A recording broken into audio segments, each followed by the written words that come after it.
வாங்க நண்பர்களே, இன்றைக்கி அழகான ஒரு இடத்த பற்றி பார்க்கலாம்.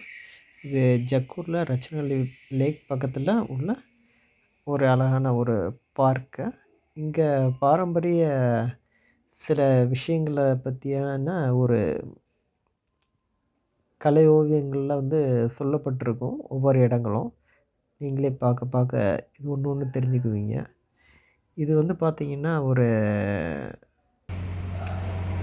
ட்ரெடிஷ்னலான ஒரு கர்நாடகா மாநிலத்தினுடைய ஃபுல் ட்ரெடிஷ்னலான ஒரு விஷயங்களை பற்றி ஒன் பை ஒன் சொல்கிறாங்க இந்த இடங்களில்.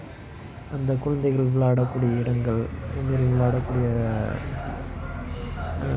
மெத்தேடு, பெரியவங்க அமரக்கூடிய இடங்கள், ஒரு காய்கறி கடைனா அது எந்த மாதிரி இருக்கும், எந்த மாதிரி இருக்கணும், அந்த காலத்தில் எப்படி இருந்தது, ஒரு டெய்லர் ஷாப்பு எப்படி இருந்தது,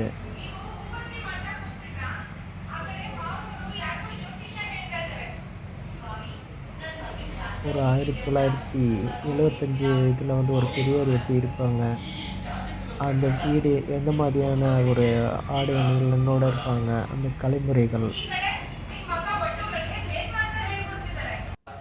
அடுத்து ஒரு பொண்ணு பார்க்க வரும்போது அந்த பொண்ணுடைய இம்ப்ரெஷன்ஸ், அப்புறம் அந்த கல்யாணம் முடியக்கூடிய வீடு, கல்யாண மணமாலை கோலங்கள் எவ்வளோ அழகாக சிலையாக காட்டியிருக்காங்க பாருங்கள். அதில் 30 வயசும் காட்டியிருக்காங்க, 60 வயசும் காட்டியிருக்காங்க. இது போக அந்த மாட்டு வண்டியில் குழந்தைங்களுடைய அந்த காலத்து விளையாட்டு முறைகள். அடுத்து பார்த்திங்கன்னா இது அந்த காமனர்களினுடைய அந்த மந்திரங்கள் எவ்வாறு கற்பிக்கப்படுது, பெண்களினுடைய அழகான விளையாட்டு முறைகளையும் தத்ரூபமாக சொல்லியிருக்காங்க பாருங்கள். இது அந்த காலத்தில் உள்ள வட்டி கடம்பாங்க. ஏதாவது கொடுத்து வட்டி வாங்கி வைக்கிறது. நம்மளுடைய மாடு, கண்ணு, தோட்டங்கள், அது எவ்வளோ அழகான ஒரு சிற்பமாக இருக்குது பாருங்கள் இந்த இடங்களில். ஒரு 2 தோழிகள் உட்காந்து தாயக்கட்டு விளாட்றத எவ்வளோ அழகாக ஒரு சிலையாக வச்சுருக்காங்க பாருங்கள். அவங்கள சுற்றி உள்ள அந்த சேரு, அந்த ஒரு திண்ணைம்பாங்க, இதை தான் அந்த காலத்தில் இது அவ்வளோ அழகான முதல்னு சொல்லியிருக்கேன். இவர் தான் பண்ணையார். உங்களுக்கு தெரிஞ்சிருக்கும் அந்த காலத்தில் பண்ணையார், அந்த கணக்கு, ஒரு வேலைக்காரர், அவர் வீட்டில் இருக்க துப்பாக்கி எவ்வளோ அழகாக சொல்லியிருக்காங்க பாருங்கள். இந்த இடம் பார்க்கும்போது ஒரு மாட்டுத் தொழுவைன்றது பார்த்திங்கன்னா இட் இஸ் ரொம்ப ஒரு மாட்டுத் தொழுவைன்றது எப்படி இருக்கும், அந்த காலத்தில் மாடை எவ்வளோ அழகாக பராமரிச்சிருக்கிறாங்க அப்படின்ற ஒவ்வொரு விஷயங்களையும் இவங்க பார்த்திங்கன்னா ரொம்ப தெளிவாக நுண்ணோட்டமாக சிலையாக வடிச்சிருக்கிறாங்க. இது பார்க்கும்போது எவ்வளோ அழகான ஒரு இதாக இருக்குது. ஒவ்வொரு வீட்லேயும் மாட்டுத் தொழுவை குடும்பத்தோடு தான் கலந்துருந்துருக்கு. அது பார்த்திங்கன்னா நம்மளுடைய மரபில் ஒரு மெடிடேஷனும் கூட இதெல்லாம் நம்ம மறந்துட்டோம். அடுத்தது பாருங்கள், ஒரு அம்மா தன்னோட கிச்சன் அறையில் எந்த மாதிரி சாப்பாடு, குழந்தைகளுடைய விளையாட்டு முறைகள், டயர் ஓட்டம்பாங்க, டயர் ஓட்டுறது அப்படிம்பாங்க. எவ்வளோ அழகாக ஒரு தத்ரூபமாக அதனோட சிலைகளை செஞ்சுருக்காங்க பாருங்கள் நீங்கள். இது ஒரு குழந்தைய குளிப்பாட்டக்கூடிய முறை. இது தான் அந்த காலத்தினுடைய முறைகள். இது எவ்வளோ தெளிவாகவும் நுணுக்கமாகவும் சொல்லப்பட்டிருக்குதுன்னு பாருங்கள். இதுவும் ஒரு மாட்டுக்கொல்லம் அப்படின்னு நாங்கள் தமிழில் பார்த்தீங்கன்னா அது மாட்டினுடைய பராமரிப்பு முறைகளை சொல்லக்கூடிய விதங்கள் தான் இது. ಮೈಸೂರು ಬೆಂಗಳೂರಿಗೆ ಹೋಗೋ ದಾರಿ ಮಧ್ಯೆ ಸಿಗ್ತದಲ್ಲ ಮೀ ಅದೇ ಮಂಡ್ಯ. ಇಲ್ಲಿನ ಪ್ರಮುಖವಾದ ಕಸುಬು ಕೃಷಿ. ಭತ್ತ, ಕೊಬ್ಬು, ತೆಂಗು, ರಾಗಿ, ಅವರೆ, ಅಲಸಂದೆ, ಹುಚ್ಚೆಳ್ಳು ಎಲ್ಲಾನು ಬೆಳಿತೀವಿ. ಮತ್ತೆ ರೇಷ್ಮೆ ಇಲ್ಲಿಗೆ ಹೆಸರುವಾಸಿ. ಅಷ್ಟೇ ಅಲ್ಲ ಕಣಮಿ, ಮಂಡ್ಯ ಜನರು ನೇರ ನುಡಿ, ಹೃದಯವಂತಿಕೆ, ನಿಷ್ಕರ್ಮ.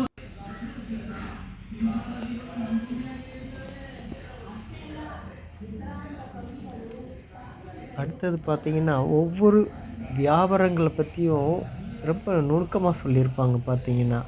சில இடங்கள்ல அந்த காலத்தினுடைய ஒரு வீட்டில் வந்து ஒரு பெரியவர் அவருடைய முறைகள் என்னென்ன, இது வந்து பார்த்திங்கன்னா கைத்தறி அப்படிம்பாங்க, நூல்கள் விற்கிறது. இவங்க பார்த்திங்கன்னா இந்த பெட்டு, நம்ம படுக்கை வந்து நெய்வாங்களா அது சம்மந்தப்பட்ட மாதிரி ஒரு நுணுக்கங்கள். இது ஒரு அழகான வீடு மாதிரி தான் இருக்குது. இங்கே பார்த்திங்கன்னா வந்து ஒரு அம்மா அவங்க வந்து சாப்பாட்டுக்கு உண்டானது, இன்னொரு ஒரு மிடில் தர ஏஜு அப்பா, சின்ன குழந்தைங்க படிக்கிறதுலேருந்து, ஒரு குழந்தைய தாளாட்டுறதுலேருந்து, ஒரு குழந்தைய குளிப்பாட்டுறதுலேருந்து எல்லாமே அழகழகான ஒரு சிற்பமாகவே செஞ்சு வச்சுருக்காங்க பாருங்கள். ஒரு தாய் தன்னோட குழந்தைய தூராட்டுறது,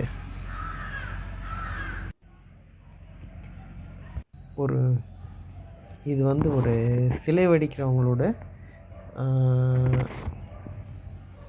உழைப்பை பற்றி சொல்லியிருக்கேன். இது ஆட்டு பண்ணை அப்படிம்பாங்களா, ஆடுகளினுடைய வளர்ப்பு முறைகள், அதை பற்றியான ஒரு சிற்பங்கள். இது வந்து பானை தொழிலாளி அப்படிம்பாங்க. பானை மண்பானங்கள் அவங்க எப்படியெல்லாம் வந்து அவங்க உற்பத்தி பண்ணுறாங்க, எப்படி மேனுஃபேக்சரிங் பண்ணுறாங்கன்றத ஒரு தத்ரூபமாக அழகாக சொல்லியிருப்பாங்க. நீங்கள் பார்த்தீங்கன்னா இதில் கூட அந்த அந்த இடங்களில் கூட சின்ன குழந்தைங்க, அந்த நாய், இது வந்து முடித்திருத்தல் கடை அப்படிம்பாங்க. அதாவது ஹேர் கட்டு இப்போ சொல்கிறோம் இல்லையா, அந்த மாதிரியான ஒரு அங்கே ஒரு ஒரு பெரியவர் ஒருத்தர் முடி வெட்டுறதுக்காக காத்திருக்கிறது. எவ்வளோ அழகான ஒரு இது பாருங்களேன். இது ஒரு அழகான கர்நாடகனுடைய ஒரு ட்ரெடிஷ்னல் ஃபங்க்ஷனுக்கு உண்டான ட்ரெஸ்ஸஸ் எல்லாம் சொல்லியிருப்பாங்க. இந்த வீட்டில் இடையில பாருங்களேன், அந்த பூனை கூட உட்காந்துருக்கிறத கூட இது ஒரு அழகான கல்விச்சாலை அப்படிம்பாங்க. இது கல்விச்சாலைன்ற இடங்களில் பாருங்கள் எவ்வளோ அழகாக கற்றுக் கொடுக்குறாங்க அந்த நுணுக்கங்கள்.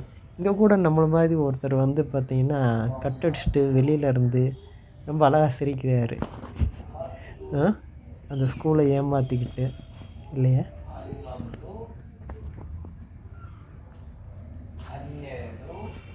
அந்த ஆசிரியர்களுடைய பாட முறைகளை பாருங்கள் எவ்வளோ அழகாக இருக்குது. அவங்களுடைய ஒழுக்கங்கள் எவ்வளோ அழகாக கற்பிக்கப்பட்டிருந்திருக்கு. இது ஒரு பஞ்சாயத்து அப்படிம்பாங்க வந்து பஞ்சாயத்து முறை. அதாவது முன்னாடிலாம் லா, சட்டம் இதெல்லாம் கிடையாது. அவங்கவுங்க ஊருக்கு ஒரு பஞ்சாயத்துன்னு ஒன்று உண்டு. அதில் வந்து என்ன பண்ணியிருப்பாங்க, கூட்டமாக விவாதித்து ஒரு முடிவை எடுப்பாங்க. எவ்வளோ அழகான தத்ரூபமான முறைகளாக சொல்லப்பட்டிருக்கு பாருங்கள் இந்த கலைகளில்.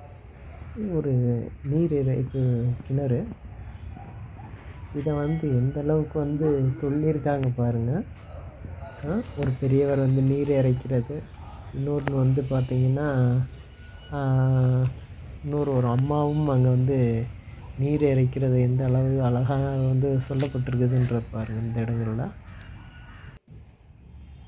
இன்னொன்று இது வந்து ஒரு அம்மா தண்ணி எடுத்துகிட்டு போகும்போது அங்கே விளையாடக்கூடிய விளையாட்டு முறைகள், அது பம்பரம் அப்படிம்பாங்க. இந்த பம்பரமும் அப்புறம் வந்து சாப்பாட்டுக்கு உண்டான விறகுகள் இருக்கு இல்லையா, அதை வெட்டி காட்டிலேருந்து எடுத்துகிட்டு போவாங்க. அந்த மாதிரியான ஒரு விஷயங்களும் இங்கே சொல்லப்பட்டிருக்குது. இங்கே சில விளையாட்டு முறைகளும் சொல்லியிருக்கிறாங்க.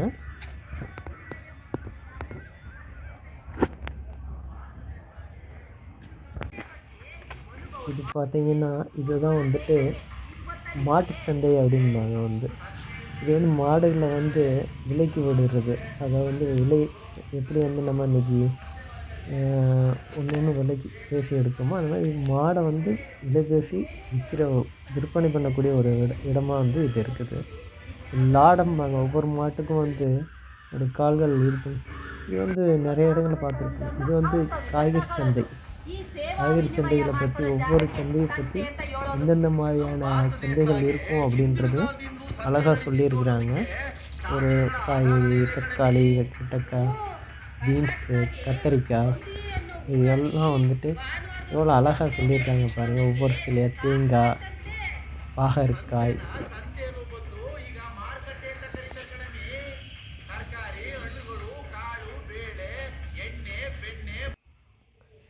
இது ஒரு மல்யுத்தம் அப்படிம்பாங்க. இது வந்து பார்த்திங்கன்னா 2 வீரர்களுக்கு இடையில் வந்து நடக்கக்கூடிய ஒரு விளையாட்டு விஷயம். இது அழகாக வந்து அங்கே உள்ள ஊர்க்கூட்டம், அங்கே உள்ள ரசிகர்கள் பற்றியும், இல்லை 2 வீரர்கள் விளையாடக்கூடிய முறைகளை பற்றியும் அழகா வந்து சொல்லியிருக்காங்க இந்த கற்பனையில். எவ்வளோ ஒரு அழகா இருக்குதுன்னு பாருங்கள். இது கைத்தறினால் நெய்யப்பட்ட சில பொருட்கள் அங்கேயே வந்து உள்ள சேல்ஸுக்கும் வச்சுருக்குறாங்க. ரொம்ப அழகாகவும் இருக்கும் ஒன்று ஒன்றும்.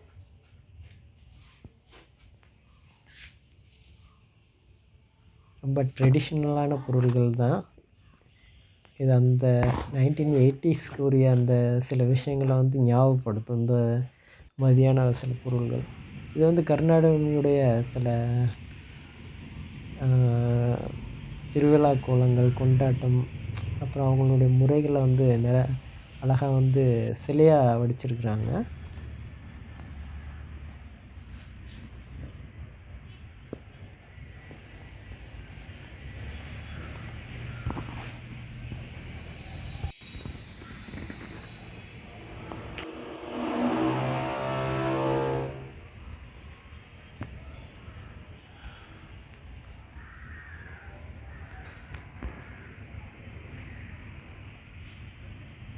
ஒரு சிலை வடிக்கிறவங்க எப்படி இருப்பாங்க, ஒரு மியூசிக்கல்ஸ்.